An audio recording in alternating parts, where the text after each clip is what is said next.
Hello and welcome. This is part 6 of a video series that I do about questions that I get about Rogaine, which I'm going to answer here. You guys know I'm a long-time Rogaine and Minoxidil user, and people drop into my Instagram DMs in particular, and they always have questions for me, and it never fails to surprise me. There are more questions that I haven't answered before, so I'm pretty sure I'm not repeating anything that I've done here before. I'm going to link up below all the different series of questions that I've done about this over the last, I don't know, it's years now. It's like more than a year now that I've been doing this. So go ahead and watch previous ones below if you're curious at all. And I'll also drop some timestamps because this is going to be more like a chatty video. I'm going to catch you guys up to some of the stuff that I'm doing. I have a small new business that I just started. I'll talk about that at the end of the video. But if you just want to drop into the questions, I will list them below and I'll provide timestamps so that you don't drop me comments complaining about my tangents. So go ahead and have a look there if you just want to jump right ahead. How are you guys doing? For me, this is early September as I'm taping this. The new school year is about to begin. I have an 11 going on 12-year-old in the household, so things are kind of hectic here. But I still wanted to make the time to get to this. Every month I try and talk about the different questions that I get from Rogaine potential users and users. The reason I try and get to them is that if I wait too long, I end up with like a 30-minute video like I had last time. I left the questions for a long time and I just had so many and so much to get into. So I don't think we're going to be at that link today, which is probably a good thing. But one thing that I noticed though filming is that I have this spot here, which is very common. I finally have hair long enough to put into a top knot situation, but look here. So I just decided I'm going to fill this in with you guys. This is my favorite root cover-up spray, which is L'Oreal's in dark brown.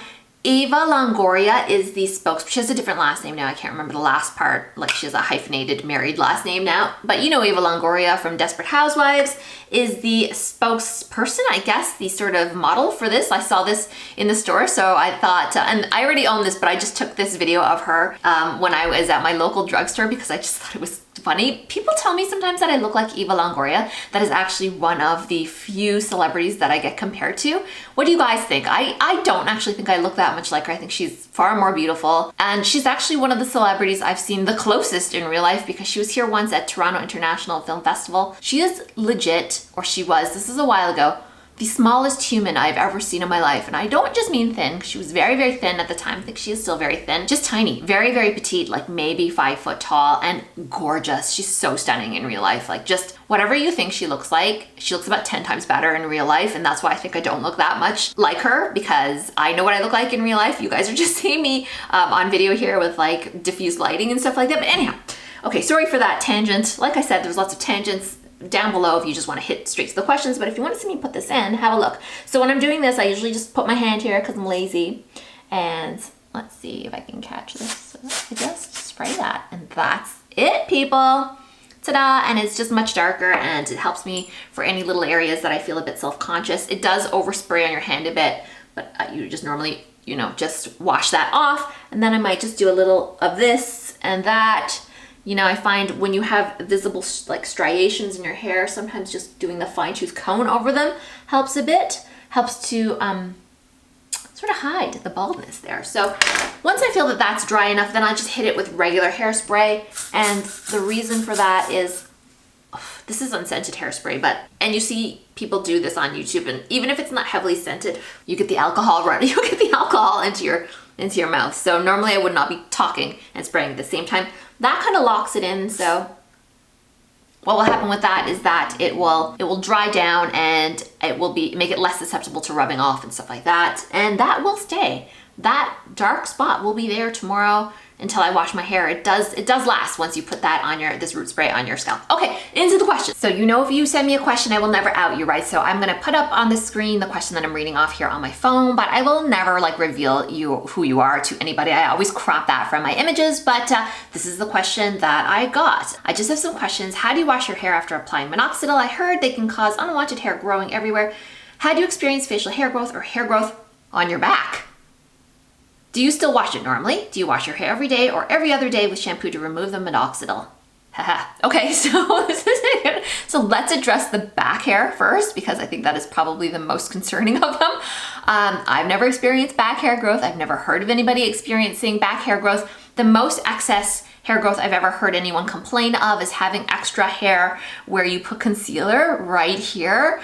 The way I feel about excess hair though is that I would trade that personally. I don't mind getting rid of excess facial hair in exchange for good head hair. And usually most women who I speak to think that that's a fair exchange to make. They don't mind that because that is very easy to get rid of. Don't forget, we're living in an age now where women shave their faces. And if you haven't seen this, go ahead and look that up on YouTube. And it's not with a men's shaver like razor necessarily. They use these really fine razors and they will just sort of slough off that extra hair. I don't have a problem doing that personally. I haven't noticed a lot of excess hair growth for myself, but that is a concern and it does happen. And like I said, I don't want to downplay that, but most women they just get rid of it and they don't mind because for them, they'd rather just have great hair on their head if Rogaine and Minoxidil is otherwise working for them. Hi, thank you for your great videos. I've been using liquid and foam Minoxidil for a month now. I started developing a rash on my ears a few days ago.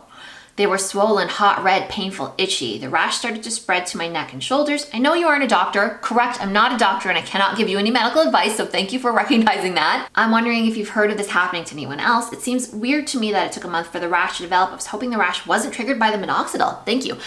Okay, so this is what I've heard. You definitely have to confirm this with your doctor. Listen, you do not want to be messing with a rash that's affecting your eyes, your ears, swelling. That's not stuff to mess with. Like right away, please contact your doctor if this is happening to you, but I can tell you what I've heard. And what I've heard is this, and I think I actually did mention this briefly at the end of my last video, which was really long, so if you didn't get to it, I think I had mentioned this at the very end there, but someone had written into me that she has something called a propylene glycol or a PG sensitivity or allergy, and she discovered this because she vapes as well, and that is it is not an active ingredient for hair loss, but it is an ingredient that helps to deliver things. I don't exactly understand what propylene glycol is, being not in any way chemically or medically inclined person, but she said that she was getting swelling and stuff like that in her doctor, and she had figured, they had sort of did some Sherlock Holmesing of it, the situation, and figured out that it was actually a PG sensitivity or allergy, which does happen in some people, thus causing the rash and the swelling for her. I believe she just had swelling and maybe she had a rash. I can't exactly remember, but it was actually the active ingredient, not the active, but the propylene glycol ingredient in the Minoxidil. And so she found one that doesn't contain PG, and she said it was expensive. This person was based in England. She said you can find it without PG and it does exist on the market, but it is expensive. So just in case that maybe helps you together figure this out, do not take my word for this. Please discuss this with your physician, but it could be a key of the puzzle maybe you want to mention to them, just because I have heard of it happening to someone else, and that's what she told me. And once she figured out those things, it was fine. She was fine after that. Hello, I'm 43 and I noticed I've been shedding more hair than usual lately. I already have thin hair to begin with, so it is making me afraid and self-conscious. I'm going to start using Minoxidil to try and stop hair loss. My question to you is, if Minoxidil 5% is the same regardless of brand, does it have to be Rogaine? And what has your experience been? Do you suggest it once or twice a day like the men's formula suggests? Yes, they're pretty much the same. Some people say that they like certain ones better. Someone told me Kirkland was not working for her. I believe she was talking about the foam though, as well as, and if you're here watching, hi! The Kirkland didn't work as well for her, so she's switching back to brand name Rogaine. Yes, but theoretically, yes, they are all the same. You use it once a day, and I'm getting this question a lot. A lot of people are asking me if you should be using it twice a day. If you're a woman at 5% strength, use it once a day. Using it more often is not supposed to be more effective. Nobody has told me that it's more effective. The problem with using it twice a day, apparently, is that it can increase facial hair and excess unwanted hair growth. So we don't want that, do we, ladies? So just stick with the once a day. That is how it's been cleared to be used. And that is what Rogaine says to do, and everyone else will tell you that you use it one time a day. I just remembered that there's something I didn't answer about this, one of these other questions about washing hair and Rogaine. Sorry, skipping to the first one, actually. I didn't address this, and I want to. How often do you wash your hair after applying Minoxidil? Some people are under the impression that you need to wash off the Minoxidil or the Rogaine, whatever you're using. You don't. It's not meant to be used like that. Just think of it as like if you were putting lotion on your skin, like skin cream on. You don't have to wash that off. You put that on and it sinks in, because this is a product that goes to your scalp. It's not something that you put on and you have to wash off. It's meant to be left on. In fact, it's meant to be left on for 4 hours before you do any washing, because that's the time apparently that it needs to penetrate and do what it's got to do. So it is not something you necessarily wash off. I've never washed it off. I just wash my hair normally every 2 days. That's why you put it on your scalp and not your actual hair. If you get like stiffness and residue, that's a different thing. I don't contend with that too much, luckily, but I would still say pretty much skip to, if you're getting a lot of residue, maybe what it is you need to skip to, if you're using liquid, you need to go to foam. If you're using foam, you need to go to liquid. But in general, it's meant to be left in your hair, and just wash your hair regularly. So that would be my advice for that. Just a quick question. My hair is extremely dry, so I use a lot of oil, but I saw that I should not be applying anything when I'm applying Rogaine. So am I allowed to apply oil on my hair or not, because it will be absorbed to my scalp? Okay, so here's the thing about using oil. If you use hair oil on your scalp, I'll talk about that. But if you're just using it from the midpoint to the end, say your hair's longer and you're just putting the oil down here, totally go for it. You can use them pretty much at the same time because Rogaine and Minoxidil penetrate to the scalp. So you put it on your scalp, and then you can do what you want with the rest of your hair. Once that's sort of dryish, just let it absorb a bit. Give it a couple minutes. Then you can put in your oil or whatever hair products you want to use. If that's how you want to roll, like say you want to put in some nice oil so that your hair looks nice and hydrated, cool. Do you want to be using it though at the same time on your scalp as a Rogaine? No. If you want to put oil on your actual scalp, you want to make sure that you put the Rogaine on first, because the oil, of course, will block it, just like this person is wondering. So in that case, I would just put them on at separate times of the day. Like if you can do your Rogaine in the morning and you want to maybe put oil on your scalp, make sure you just do that 4 hours plus later, maybe in the evening, or vice versa. If you want to put the oil on much earlier and you want to put the Rogaine on at night, I guess that's okay too, theoretically. Me, I don't mess with the oils on my scalp, but I think that this person was talking about dry hair, in which case you can use them together so long as you're not putting the oil on the scalp, right? Which I don't think you'd be doing because you'd have really oily looking hair, but for the rest of your hair, it's fine. Don't forget that there's the scalp and then there's like hair, which is kind of like rope growing out of your scalp. So they're two different things. Go ahead and put the oil on.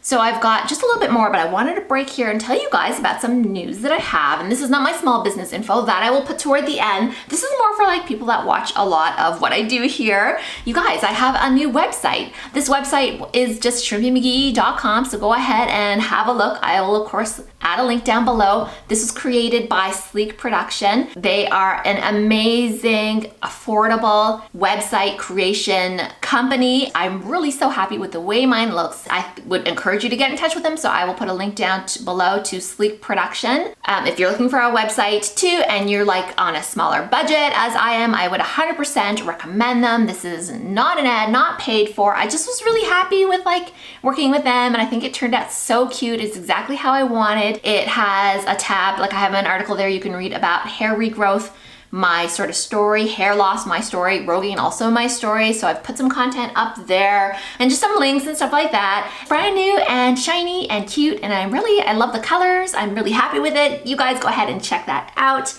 And while we're talking about other stuff that I do, I would just like to encourage you to help support me on Patreon. I make all of this content totally for free for you guys. But to help support the channel, one way that you can help support me is with a $5 a month contribution to my Patreon club, and in return for that you'll get exclusive posts that I put up there where I dig into a lot of tea. You know, when people contact me and stuff like that, I don't always talk about it here, but sometimes I'll talk about it over on my Patreon and sort of spill what's really going on, because I'm starting to get offers that are kind of scammy and stuff like that, so I often dish about those there. So go ahead and support me there if you are financially able to and it's not a hardship toward you. And if you can't do that, just go ahead and like and subscribe. That helps me here too. You know, that's a way to help support the channel without having to spend anything, just pressing that like button and subscribing. So the final question I just want to talk about is one that I just got on YouTube actually today. So this is a last minute question coming in, and I'm looking over here because I'm looking at my computer screen. Now that we can't cross the border due to COVID-19, yes, we are in a pandemic, this is true. What have you decided to use moving forward? Okay, you guys might remember, or maybe you don't, I'll link it up. I, at one point, was saying that I was only gonna use foam. I loved foam, and then I found liquid Minoxidil for so cheap at Target over in Niagara Falls across the border from Canada, and now the borders are closed as we speak, so I'm not doing any cross-border shopping trips at Target. So what am I gonna do? I picked up so much cheap stuff. Like it was like under $50 for 3 cans of men's Rogaine and like $20 for the liquid Minoxidil, and I was set for like, what is that? 50, 60, 70 US dollars, and I was set for a year. I haven't actually repurchased yet, right? That stuff lasted me a year because I don't use as much as I used to. What I'm probably gonna do, people, and this pains me to have to do it, is I'm gonna have to cough up the full price in Canadian dollars for men's Rogaine, the 3-pack of foam. They sell the 6-pack at Costco and it's cheaper to do it that way, but that's gonna be like a 2-year supply. I'm not sure that I want that in my life right now. Not because I won't be using it, just because I just don't want that much Rogaine. I don't know, like I have an issue with buying things in bulk. I just don't want that much Rogaine in the house.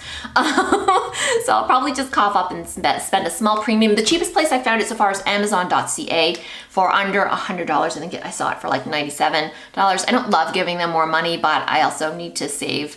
I do need to save money too. You know, the pandemic has hit all of our pocketbooks pretty hard, myself included.